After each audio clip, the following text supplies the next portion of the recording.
Imagine a day where children are guided and nurtured in a way that honors their unique humanness. A day where, instead of being expected to change in order to fit in, children can be met right where they're at. Welcome to Where They're Planted, a podcast for parents and care providers of unique children. Caring for a child with a developmental, emotional, or behavior challenge, a neurodiverse brain, or difficult early life experiences can be confusing and exhausting. On this podcast, we'll help your child flourish and strengthen their roots by helping you not only understand them, but also gain the skills to help them bloom where they're planted.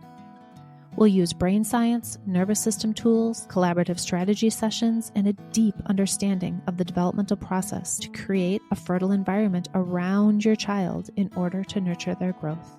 I am your host, Jen Bluske, an occupational therapist with over 25 years of experience and a parent coach. My most closely held title, however, is that of a single mom of 2 thriving adopted kids, so I have walked this walk. I am truly excited to share, teach, and dive into these important topics on each episode.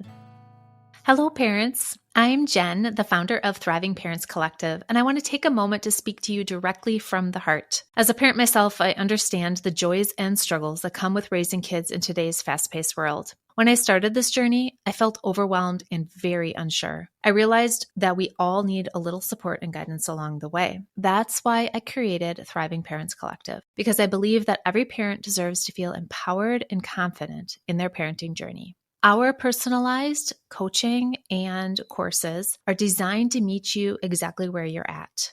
We can help you gain clarity, build stronger connections, and navigate the challenges of raising your unique child. Together, we can create a nurturing environment where both you and your child can thrive.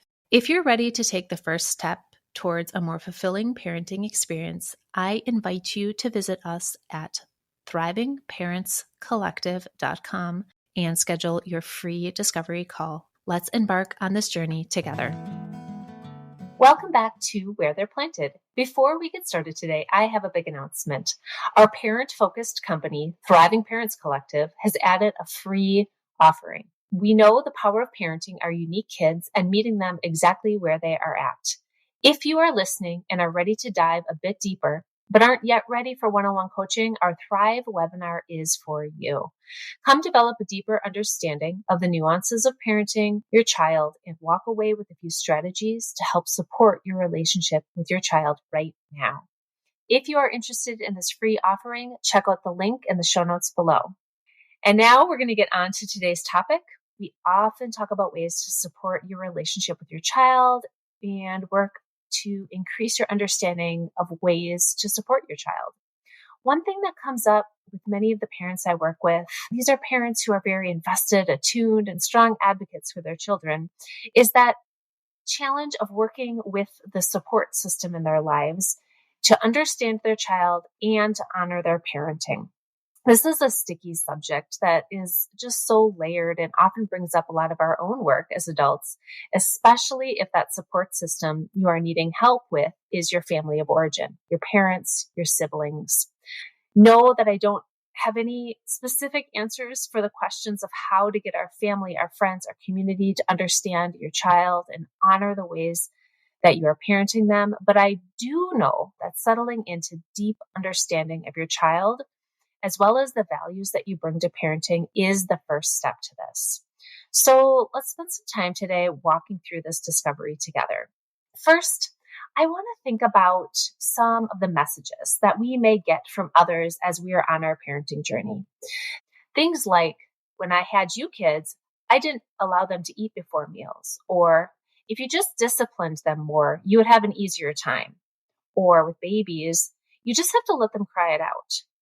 This can often be really well-intentioned feedback, but sometimes it hits us wrong. And as new parents or parents of teenagers, we don't exactly know where to go, what to believe, but we know that it doesn't feel right in our guts. And so I wanted to pose some questions and think through some questions that you may consider asking yourself as you're trying to walk this walk of parenting your child in a way that feels authentic and true to you, while still honoring your community connections, your family systems, your support networks and what they might be bringing to supporting you and or your child. One thing I like to really think about when parents are bumping up against some differences maybe of opinion or some challenges when they're working with family members or communities that don't maybe understand their child as much is the comment or is the suggestion well-intentioned feedback, or is it a directive that you're doing it wrong? And the reason I bring this one up first is because I don't know about you guys, but parenting can feel so vulnerable. It feels like one day you have it figured out and the very next day you throw up your hands and don't have any idea what you're doing. And so I think that sometimes when, especially people that are really near and dear to us, offer an idea or offer a suggestion, the first thing to really sit with, is this a directive? Am I supposed to actually listen to this, or is this well-intended feedback? Much of the time, it's well-intended feedback that's a bit misplaced. However, if you're noticing that it's a directive, that's some knowledge to sit into your values a little bit and potentially work on some boundaries that we're going to talk about next. Another thing I really like to think about in our parenting, especially when we're parenting kids with neurodivergence, with mental health challenges, with maybe trauma histories, maybe who came to us in a different way. Maybe you're parenting as a single parent. So there's all of these variations, right, that we all come to in our parenting. And so I like to think about when we rely on our support systems for support or help with our kids. Are we looking for ideas, right? We might say something like, you know what, my child didn't sleep at all last night. I just wish they would go to bed on time and I wish they would sleep. In that moment, are you looking for ideas, or are you looking for support and to be heard in how tricky this parenting journey can be? And I think that this is another question to ask ourselves as we're considering how we get support, how we seek support, who in our network is supportive of our parenting. And I think it's also helpful and useful to be really, really clear with those around you. Hey, right now, I am really looking for some ideas and some suggestions. Or, right now, I just need to vent about how hard this feels to me. And the reason for that is it is all of our nature, especially if they're your family of origin, to help and to fix and to support. And I know as a parent, sometimes that can feel overbearing or like a lot when the intent is really just supportive. I know that can feel like a lot or really overbearing when really the person who's trying to support us is really just trying to make it better for us and make it easier. And so the other thing to really think through is, am I asking for help right now or am I not? I know on the receiving end, I'm a friend to a lot of mamas who have kids out there. And I find myself in the same situation where sometimes I want to step in and be like, well, I think you should do it this way. And the most supportive way I can be is when I ask, do you want some support right now? Or do you want just to be heard? And that's okay too. Sometimes we need to be heard and seen in how challenging this is and how it's different from day to day. And I think that being really clear with ourselves is something that we can do in order to really bring our support community on board with us. The other thing that I like to raise when I'm really thinking about how we access support, how we engage with our community around us, is there something your family, your community, your friends need to understand about your parenting journey or your child? This is maybe being vulnerable to share why you don't do chores in your house because you're putting a focus on regulation in school. Or maybe this is the reason why you work hard to maybe be the one who's always comforting the child as opposed to allowing a family member or a babysitter or something to do that. Maybe there's a really good reason, like deep in your experience about why that's important to you. I know I've disclosed I have kids who are adopted, and it is really important, and especially in those early years, to be the ones that comforts and cares for the child so that that attachment can get really strong. And so, is there an opportunity to have that conversation with your community supports, with your family, with your friends, in order to create some understanding? Maybe I hear this one a lot. Maybe the family or the friends don't understand neurodivergence or trauma or the mental health condition. And is there a place to do a little education and a little creating knowledge around what you're addressing or what you're working on with your child? Potentially the disconnect is coming just from a lack of knowledge or a lack of understanding of what's the day-to-day like, what you're really working on with the therapists and all of the people who might be supporting you in the background, so that there is some understanding with those who are there to support you. Now, within all of this, it creates some vulnerability. Like I said, this is a sticky subject, especially with family of origin. And is there a way that you are able to sit in what you believe to be true and honor the differences, right? I know a classic example of this is a parent who says, I typically don't give my kids a lot of sugar, but when they go to their grandparents' house, they get candy, right? So this for you might be something that is just an absolute boundary and a no-go. And it might be a place where you're going to honor differences. I don't know. That's a parenting decision on your part.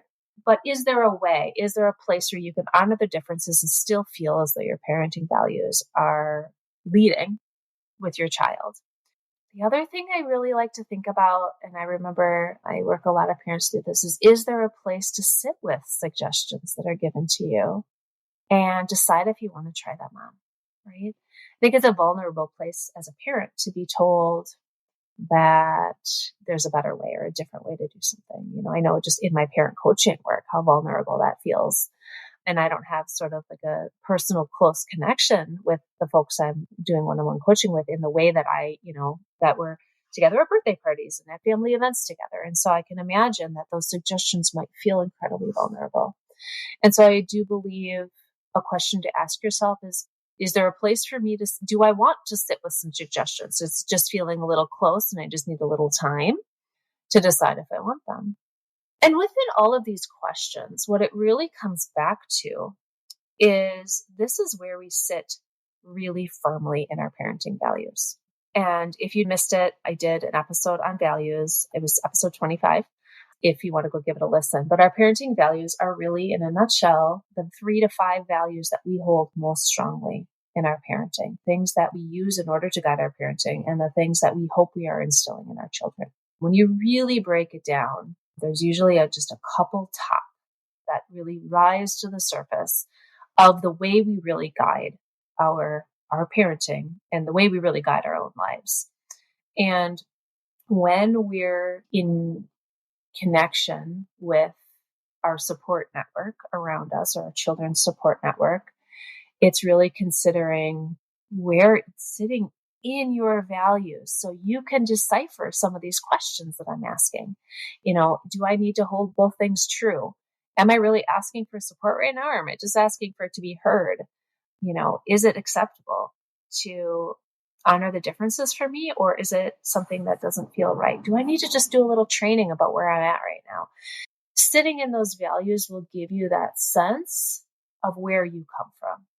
When all of the other noise, these suggestions, ideas, interpretations are coming in from the outside, it lets you sit in what's important to you, right? And then from there, you can make a decision if that's what happens or not, but it lets you sit in what's important to you. I think that this is something that is really tricky when you're a new parent. And I think that it is really tricky when you're the parent of a teenager, because these children, they grow and change every single day. But if we can sit in, this is really the crux of where my values are, that can really, really help that decision-making point and give us some groundedness in those areas. The other thing from there, if as you sit with maybe some specific scenarios from your life experience or some rotating themes that pop up with your child or with your family members or with your friends, The next step then is to set some boundaries. Set some boundaries. Now, I'm not saying boundaries are cutting anybody off. That might be necessary in extreme cases. I'm not saying they're cutting anybody off. I'm not saying it's blowing anything up, but it's about setting some boundaries with maybe communication, right? It might be when the suggestions come and it's not a time when you can hear suggestions to be able to say, you know what, right now I can't hear any suggestions. It's just feeling too close. Or let's talk about this later. Right now, I'm going to support this meltdown. It might be saying, like, we really have a differences of opinion on that, but this one's really important in my parenting. That one often pops up around food or some safety things that, are different opinions about where the line is for supporting our kids with safety. It might be setting some boundaries with time. And what I mean by that is, is it reasonable to have a family member or a friend watching our kids for a few days at a time? Maybe that really works in your relationship, and maybe it really works in the way that you're able to feel really confident and that the person who's watching your child is really holding to those values that you hold so strongly, or you're okay with them being a little bit different. Maybe it's with time of, how much time we spend at one time because of regulation concerns. Right? If we've got kids who are really dysregulated some of the time, and we need to do a lot of work to co-regulate, but it's a lot of co-regulation to co-regulate everybody. Maybe it's having really lovely and joyful interactions that are a little bit shorter. Maybe it's the types of things that everybody does together, right? Maybe it's having some structure to the engagements or to the activities. Maybe it's, hey, let's get together today at the zoo. We have to be done by 1 for nap time, right? It's a really structured activity that, is really setting your child up for some success. Maybe it's not scheduling get-togethers around mealtimes. If mealtimes is one that's really tricky for you. Maybe it's being really clear about, hey, it's really important that we don't talk about X, Y, or Z in front of my child. This one's pretty important for families who might have some kids might be living in 2 homes, things like that, where we set some parameters around this is really what's important to me. Or it might be giving really clear examples of what you're going to do if this happens. So this might be, we're at a family event, let's say, and we know that this kiddo, that your child likely will start melting down after about an hour. It's just going to be too much, too intense for their system. And it might say, you know what, I'm really excited to join for, grandpa's birthday party. Here's what I know is after about an hour, I'm going to need to take Johnny outside for a walk. I think that's going to be really important to keep everybody successful. So at, 1 o'clock, I'm going to take Johnny outside for a walk, and really holding true to where your values are, what you know is what you know of your own child. Sometimes, the support folks around us are going to be able to join in, understand, and start supporting that and doing with. And sometimes they're not, and that's okay. Either is okay. And that's sort of our work to manage as a parent who's supporting our children to be successful. It might be something about where you might set a boundary about where your edge is with how we support our kids. Some of our community members might really want to step in and get in and help and support. And you might hold a value of I'm going to let them struggle a little bit, and that's okay. And so it might be being really clear and being hold on, just give them a minute. They're trying to figure it out, and being really, really clear about it's important to me that they work to figure it out. I'll step in and help when I need to. And so again, as you can hear, I'm really settling into what my values are as a parent, and then voicing them pretty loudly and pretty directly and pretty kindly to those around me. In the end, we all need a supportive community around us who truly sees us as parents, and hopefully who truly sees our kids. And as we know, we as parents also know the best for our kids. We know what's important, and we also need to seek support. And so I hope that some of these questions can raise some reflections for yourself, can raise some understanding of maybe the dynamics that might be happening in some families and within some support communities, and create what I hope is some support for you and some deep connection between all of the members. I think I'll leave it there for today. Thank you so much. Where They're Planted is a Lit Path Studios podcast and is produced by Jamie Gale and Jen Bluske. Music is by Gaston Reen and Pod 5. Thank you for loving your child right where they're planted.